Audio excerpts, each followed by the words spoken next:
cases of pronoun. You have to pay attention on it. आपको इस पे ध्यान देना है and you can get all the things quickly and clearly. Let us see cases of pronoun क्या है. cases of pronoun, pronoun के cases क्या है इसे समझना है.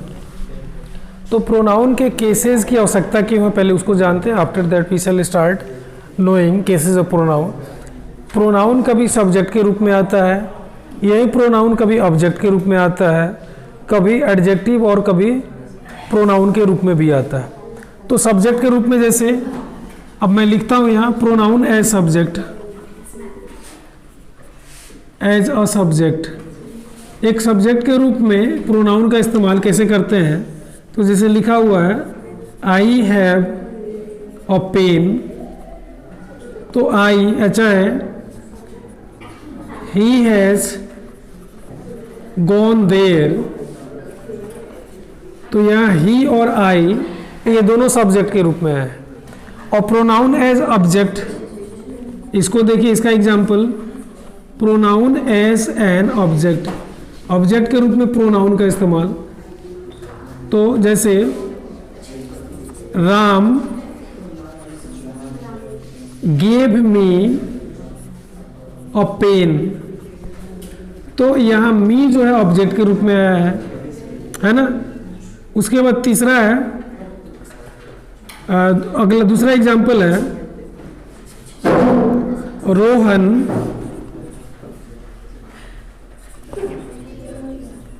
टीचेज यू, यहाँ यू ऑब्जेक्ट के रूप में आया है. तो सब्जेक्ट के रूप में आई और ही आया, ये सब्जेक्ट के रूप में है. और यहाँ मी और यू ऑब्जेक्ट के रूप में आया, तो ये प्रोनाउन का दूसरा रूप है ऑब्जेक्ट के रूप में. उसके बाद ये कभी एडजेक्टिव के रूप में भी आता है और कभी खुद प्रोनाउन के रूप में आता है. तो एडजेक्टिव के रूप में कैसे आता है एज एडजेक्टिव, इसको देखिए.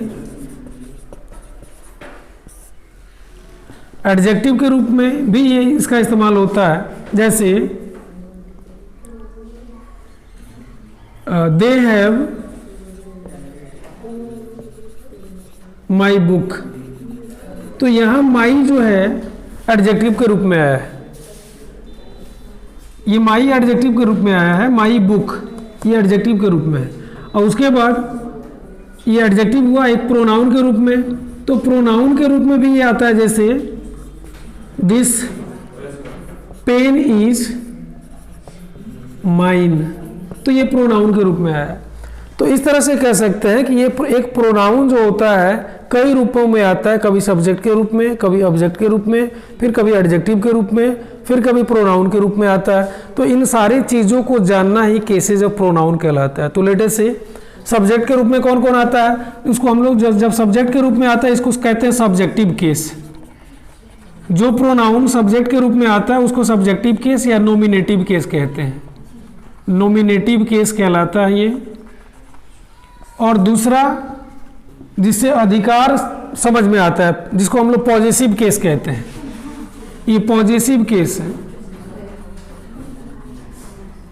और पॉजेसिव केस के बाद तीसरा जो होता है वो ऑब्जेक्टिव केस है. इसको फिर मैं यहां लिखता हूं ऑब्जेक्टिव केस. मतलब ऑब्जेक्ट के रूप में आए तो ऑब्जेक्टिव केस हो गया, ऑब्जेक्ट के रूप में आया तो ऑब्जेक्टिव केस आ गया. जैसे इसमें मी और यू जो है ना ऑब्जेक्ट के रूप में आया प्रोनाउन, तो ये ऑब्जेक्टिव केस में है. पहले दो में सब्जेक्ट के रूप में आया तो सब्जेक्टिव केस है. और उसके बाद एडजेक्टिव के रूप में भी है और प्रोनाउन के रूप में भी है. इसको हम लोग इस चार्ट से देखेंगे. पॉजेसिव केस में दो केसेस होते हैं. एक होता है पॉजेसिव एडजेक्टिव. पॉजेसिव एडजेक्टिव मतलब ये एडजेक्टिव के रूप में है जो अधिकारवाचक विशेषण जिसको कहते हैं पॉजेसिव एडजेक्टिव. और दूसरा पॉजेसिव प्रोनाउन. पॉजेसिव प्रोनाउन मतलब प्रोनाउन के रूप में आता है, एडजेक्टिव के रूप में आता है, प्रोनाउन के रूप में आता है. इन सारी बातों को समझाया जाएगा. पहले केस को समझते हैं. जैसे अब फर्स्ट पर्सन में आई और वी ये दोनों सब्जेक्टिव केस में हमेशा, जैसे I have a pen, we have a pen, ये हमेशा सब्जेक्ट के रूप में आएगा, नॉमिनेटिव केस में आएगा. उसके बाद जब पॉजिटिव एडजेक्टिव में आएगा तो आई हो जाएगा माई वी हो जाएगा आवर, जैसे दे आर आवर स्टूडेंट्स, तो आवर हो गया यहाँ पॉजिटिव एडजेक्टिव। वही प्रोनाउन में जाएगा तो ये हो जाएगा माइन, जैसे एक एग्जांपल मैंने यहाँ दिया है, this pen is mine and this school is ours. एक दूसरा एग्जांपल, दिस स्कूल, यहाँ से नीचे नहीं दिख रहा, तो दिस स्कूल इज आवर्स, यहाँ ऊपर लिखते हैं दिस स्कूल इज आवर्स, यह स्कूल हम लोगों का है। तो दिस स्कूल इज आवर्स में आवर्स यही आपका पॉजिटिव प्रोनाउन है, आवर्स हो गया। और जैसे ऑब्जेक्टिव केस में जाएंगे तो आई का हो जाएगा मी, वी का हो जाएगा अस, जैसे दे हेल्प अस, चाहे दे टीच अस, तो अस वहाँ, जैसे यहाँ Ram gave me a pen, तो राम गेव अस पेन्स, मी के जगह पर अस हो जाएगा, तो ऑब्जेक्ट के रूप में आया, इसलिए ऑब्जेक्टिव केस है। ये आपका फर्स्ट पर्सन हो गया, फर्स्ट पर्सन में यही आई और वी आता है। आई का ही पॉजिटिव एडजेक्टिव है माई, अब पॉजिटिव प्रोनाउन हो गया माइन। अब उसके बाद सेकंड पर्सन हम लोग देखते हैं, सेकंड पर्सन में सिंगुलर नंबर और प्लूरल नंबर दोनों के साथ एक ही होता है। ये आई हो गया इसमें सिंगुलर, ये प्लूरल, और सेकंड पर्सन में दोनों होता है, मतलब सिंगुलर और प्लूरल एक ही होता है, यू। तो यू का हो जाता है ये पॉजिटिव एडजेक्टिव योर, और प्रोनाउन हो जाएगा योर्स, और ऑब्जेक्टिव केस में हो जाएगा यू का यू, जैसे यू हेल्प मी, तो यू हो गया नॉमिनेटिव केस।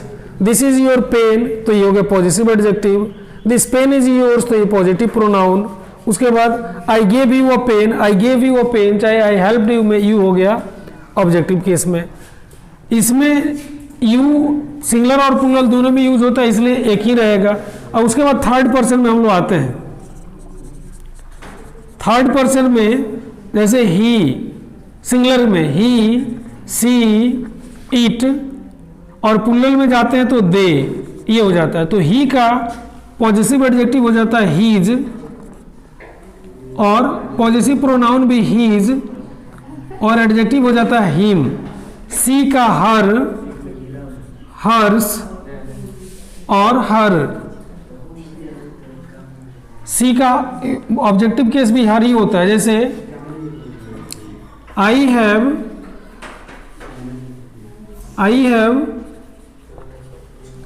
हेल्प्ड हर, ये नीचे नहीं दिख रहा है, ऊपर हम लोग लिखते हैं, जैसे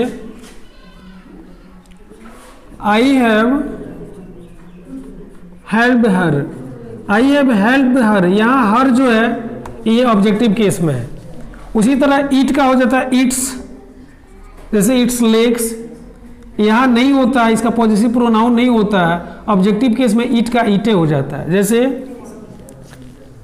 this is it's legs, this is it's leg, तो ये positive, this is it's leg में इट्स पॉजिटिव केस में आया, मतलब पॉजिटिव एडजेक्टिव है। This leg is of it, तो ये प्रोनाउन में नहीं, मतलब इसका पॉजिटिव प्रोनाउन होता ही नहीं है। ईट इसका ऑब्जेक्टिव केस में आता है, मतलब ईट का ऑब्जेक्टिव केस ईट ही होता है। अब आगे दे का है, तो दे का देयर, देयर्स और देम, तो ये सारे यूजेज हैं। इस केस का इस्तेमाल हम लोग नरेशन चेंज करते समय, जैसे नरेशन जब हम लोग चेंज करते हैं तो फर्स्ट पर्सन सब्जेक्ट के अनुसार बदलता है, सेकंड पर्सन ऑब्जेक्ट के अनुसार बदलता है, and third person requires no change. तो फर्स्ट पर्सन, मान लीजिए फर्स्ट पर्सन मी है, ऑब्जेक्टिव केस में अगर थर्ड पर्सन में चेंज करना है सिंगुलर नंबर में, तो हिम में चेंज हो जाएगा, ये हिम में चेंज हो जाएगा। अस है, अस है, अस को अगर मान लीजिए थर्ड पर्सन में चेंज करना है तो देम में चेंज हो जाएगा। तो इस तरह से मतलब कॉरस्पॉन्डिंग, ये ऑब्जेक्टिव केस का कॉरस्पॉन्डिंग सारे केसेज हैं। जैसे फर्स्ट पर्सन में मी है तो थर्ड पर्सन सिंगुलर नंबर पुरुष के लिए हिम हो जाएगा, यू है सेकंड पर्सन में तो वही थर्ड पर्सन सिंगुलर नंबर में हिम हो जाएगा पुरुष के लिए। उसी तरह पॉजिटिव प्रोनाउन में, पॉजिटिव एडजेक्टिव में भी और नॉमिनेटिव केस में भी बदलता है। तो ये प्रोनाउन के जो अलग अलग यूजेज हैं, कभी सब्जेक्ट के लिए कभी ऑब्जेक्ट के लिए, कभी एडजेक्टिव के लिए, कभी प्रोनाउन के लिए, these all things I have taught you already. Now you have to pay attention this chart while changing from one person to another person. in narration or in other segments of grammar. Then that's all students.